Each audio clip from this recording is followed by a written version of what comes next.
The text came in on a Tuesday morning while I was eating cereal at my kitchen counter. I almost missed it. My phone buzzed, I glanced down, saw it was from my best friend, and thought it was probably something dumb, a meme, a voice note, a link to some sale she wanted my opinion on. We'd been friends since the 7th grade. 22 years. I knew her texts the way I knew my own handwriting. But this one wasn't dumb. Hey, so I need to tell you something and I feel really bad about it. We've had to cut the trip down to 4 people. Costs got out of hand and we just can't make it work with 6. I'm so sorry. I hope you understand. I read it twice. Then a third time. 4 people. We had 6 in our group. I was being told this on a Tuesday. The trip was in 3 weeks. I set my spoon down. I looked at the window. The morning was gray outside, the kind of gray that makes everything feel slightly wrong before you've even figured out what the problem is. I picked up my phone again and reread the message like maybe I'd misread it the first 2 times. I hadn't. Here's what she didn't say in that text. Which 4?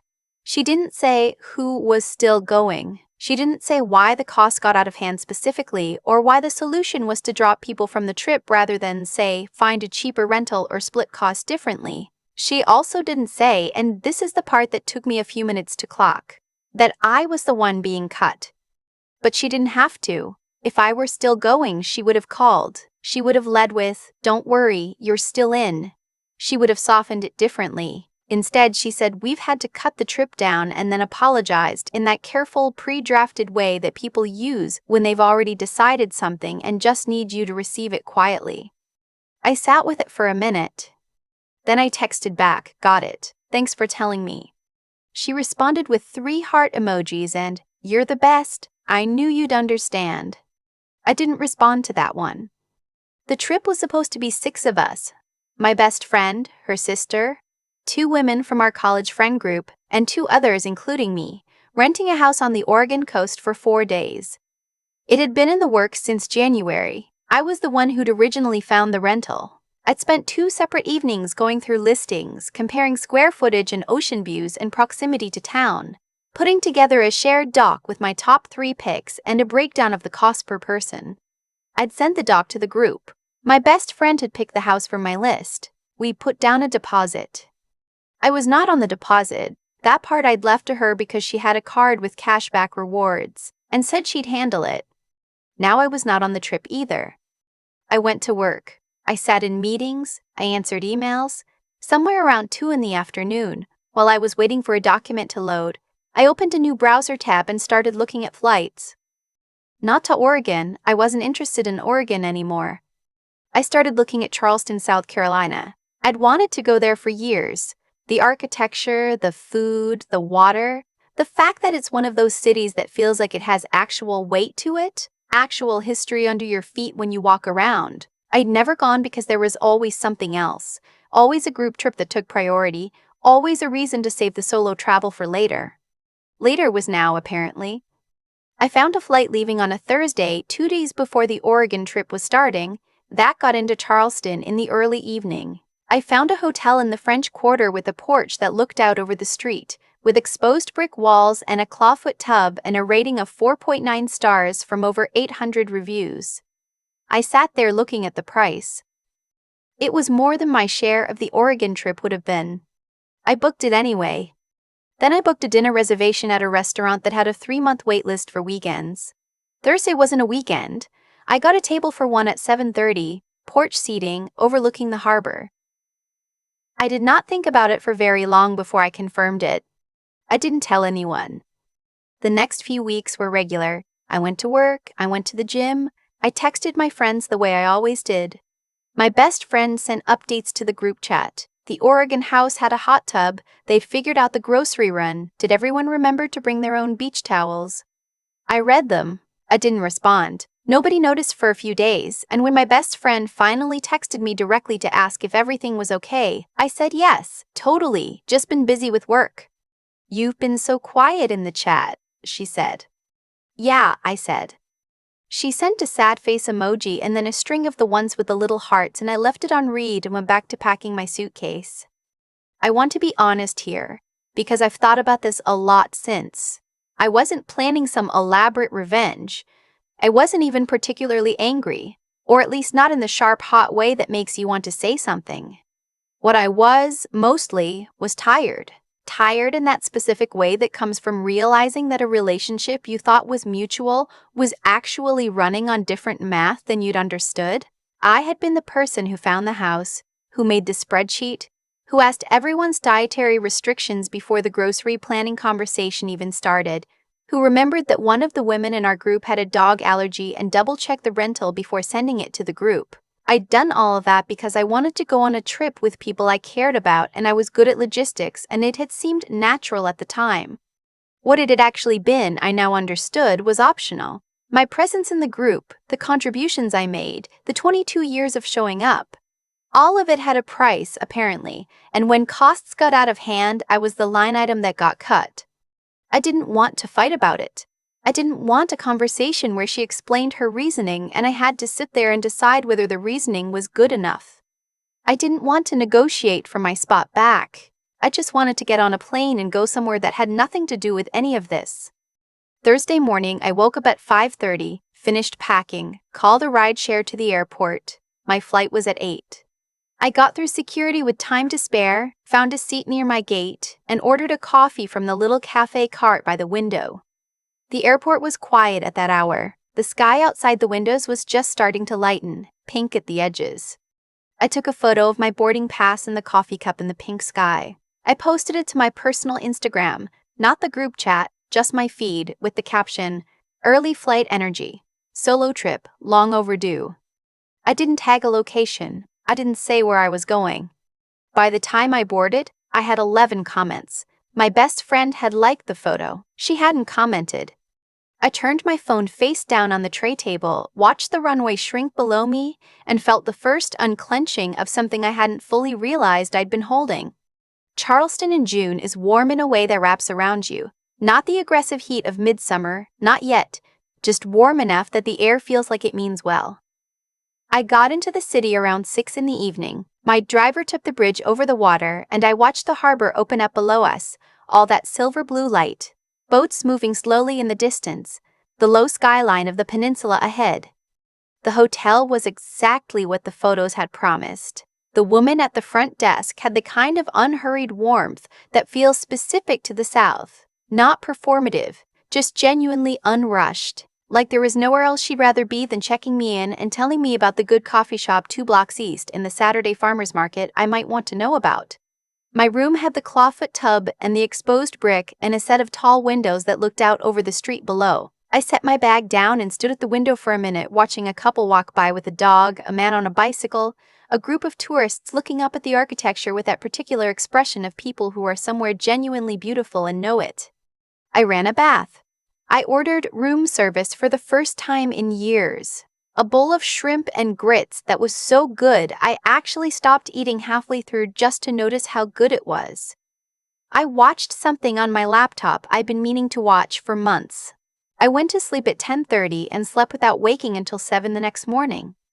I can't remember the last time I slept without waking until 7. Friday, I walked for most of the day. That's the thing about Charleston that I hadn't quite understood until I was there. It's a walking city in the best sense, not because it's flat or efficient, but because it rewards slowness. I walked Rainbow Row and stopped to take pictures of every house. I walked down to the Battery and sat on one of the benches facing the water and did nothing for 45 minutes.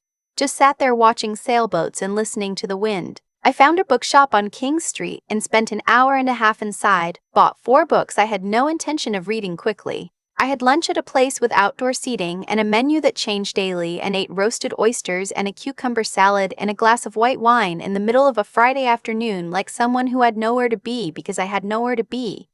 My phone had been on. I'd been posting to my Instagram throughout a picture of the Rainbow Row houses, a video of the water from the Battery, a photo of the books fanned out on my hotel bed. My best friend had liked everything. Still hadn't commented.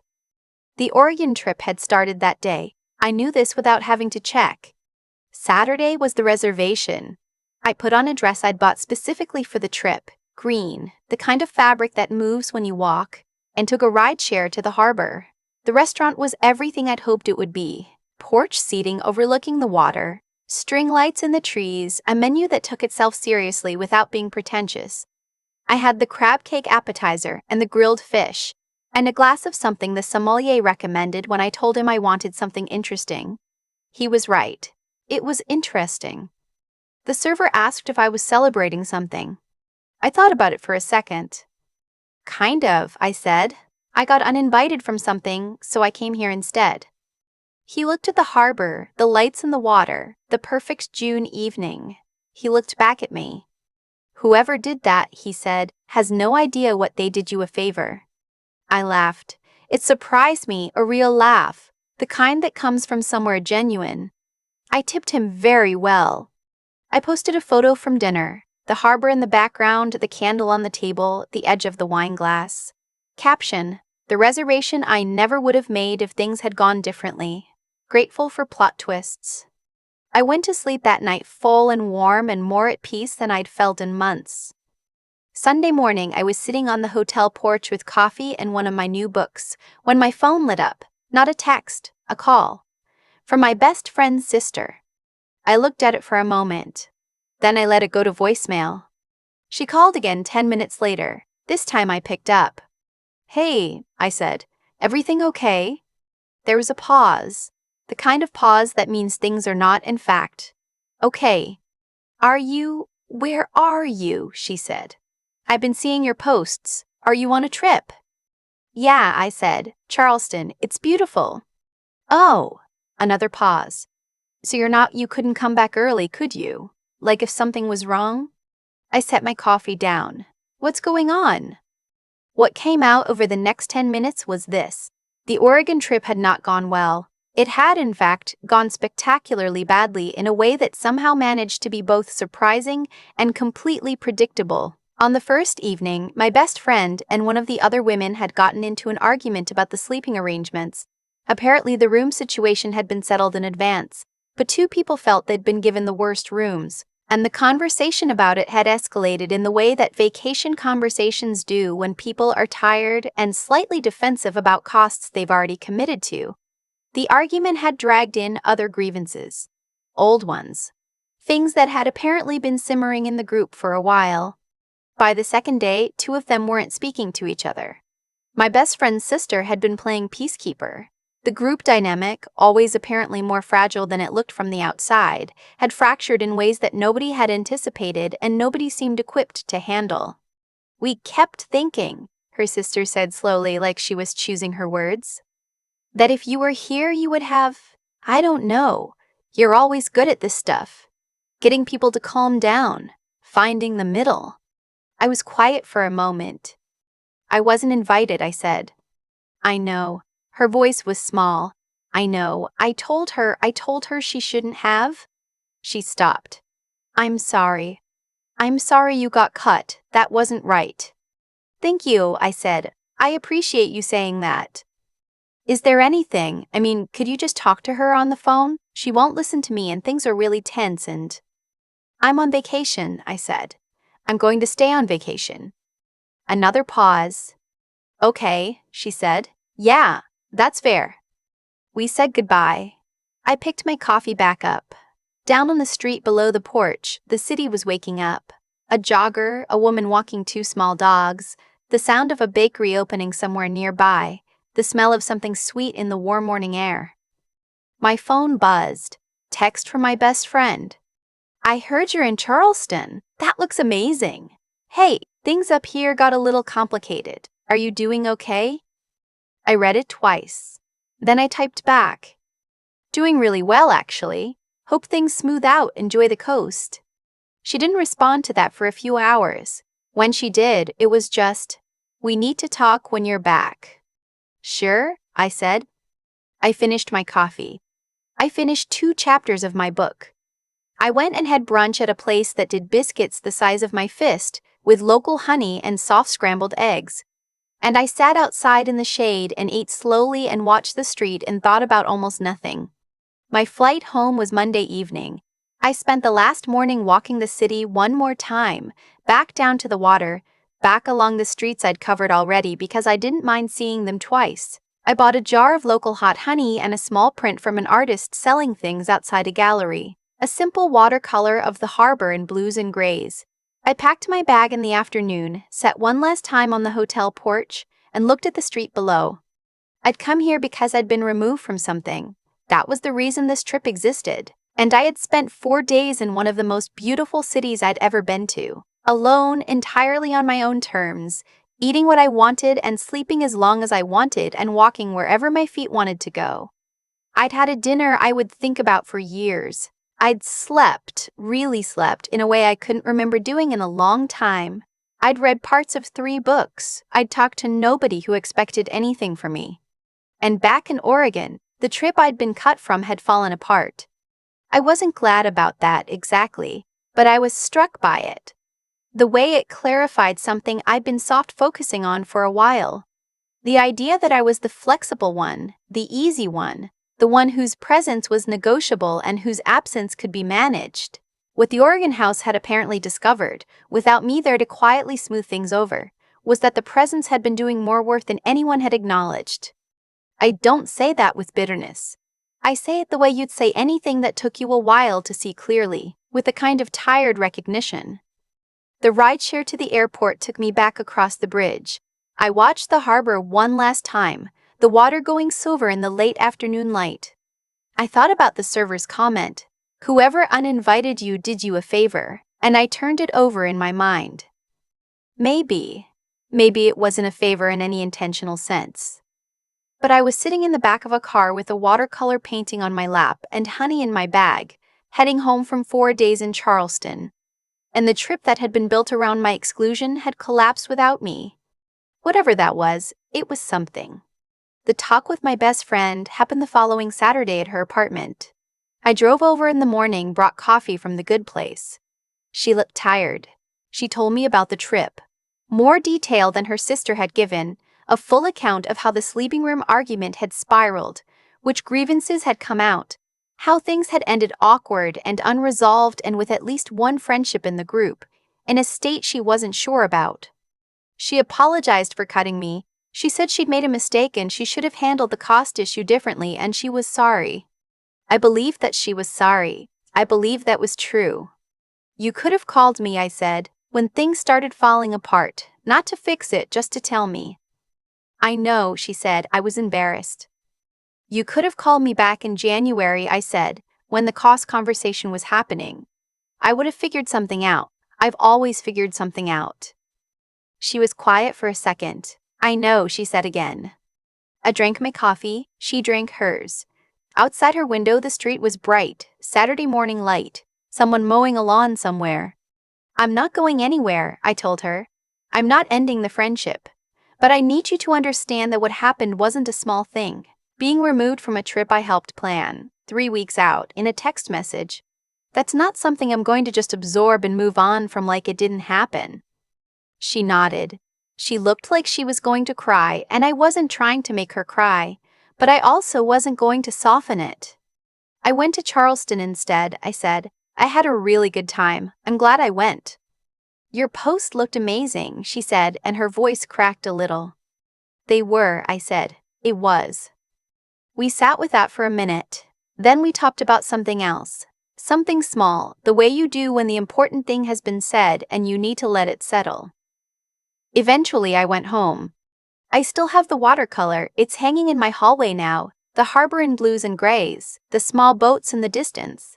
I walk past it every morning on my way to the kitchen.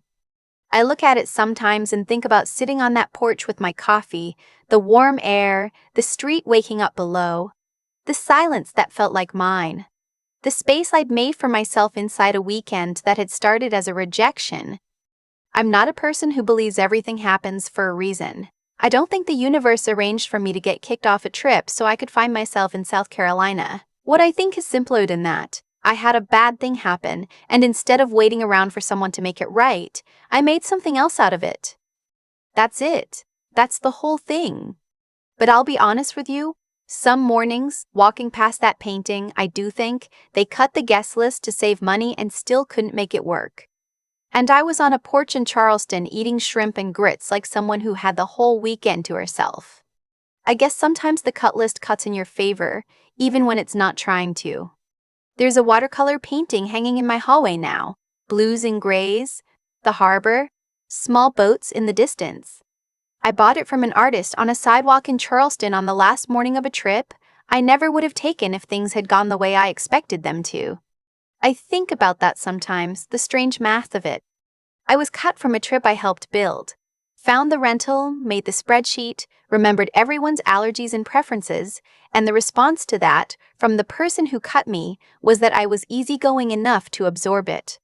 That I was the flexible one. The one whose presence was negotiable.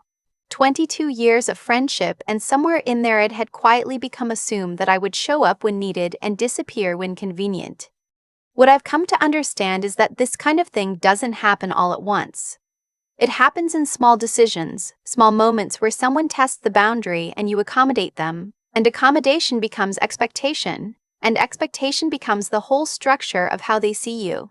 My best friend didn't wake up one Tuesday and decide I didn't matter. She just kept making the easier choice over and over, and the easier choice kept being the one where I adjusted. The honest thing, the thing that took me a while to sit with, is that I let it. Not because I was weak, but because I genuinely cared. And caring can look a lot like being infinitely available if you're not paying attention. I confused showing up for people with erasing the cost of showing up. Those aren't the same thing. What I did in the days after that text was something I hadn't done in a long time. I made a decision based entirely on what I wanted. Not what was fair, not what would keep the peace, not what would make someone else more comfortable. I booked a flight to a city I'd wanted to visit for years. I made a dinner reservation for one. I walked slowly through streets I'd never seen and sat on benches by the water and ate oysters in the middle of a Friday afternoon because I could. That's not revenge. I want to be clear about that. It wasn't a performance and it wasn't directed at anyone. It was just mine. Mine in a way that very few things had been for a while. And here's the thing about acting from that kind of clarity. It has consequences that aren't dramatic, but they're real. I came home from Charleston knowing something about myself that I hadn't known as clearly before. I knew I could do it. I knew what it felt like to stop arranging myself around other people's needs and just be somewhere, fully, without managing anyone's feelings about it. That knowledge doesn't go away. When my best friend apologized, I believed her. I still do. But I also said, clearly and without softening it, that what she did wasn't a small thing. I've spent a long time being the person who makes it easy for other people to do things that aren't small. I'm not doing that anymore, not because I'm angry, but because I finally understand that letting things go unnamed isn't kindness. It's just a different kind of absence. The trip they took fell apart without me there to hold it together. I don't say that with satisfaction. I say it because it tells you something worth knowing. If the whole structure depends on one person absorbing everything, that's not a group. That's a system. And systems that run on one person's invisible labor tend to reveal themselves eventually. I'm still friends with my best friend. We're figuring out what that looks like now, with clearer eyes on both sides. I think it can be good. I think it already is in some ways. More honest than it was before. Less taken for granted. But every morning I walk past that painting and I think, I was cut from the list. And I went to Charleston, and I had 4 of the best days I'd had in years. Sometimes the thing that looks like a loss is just a door you hadn't thought to open yet.